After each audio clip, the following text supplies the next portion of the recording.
So I'm at McDonald's and my car doesn't have a door. As you can see, no door.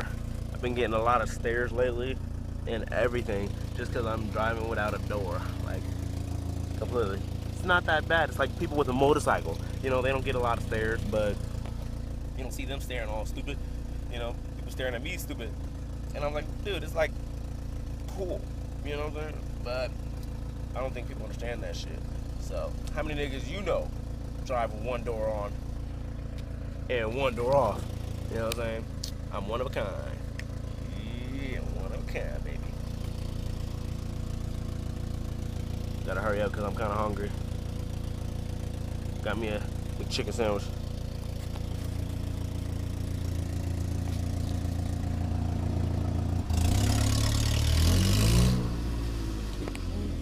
Thank you. Yeah. Got me my shit. Yeah. Deuces. I'm deuces.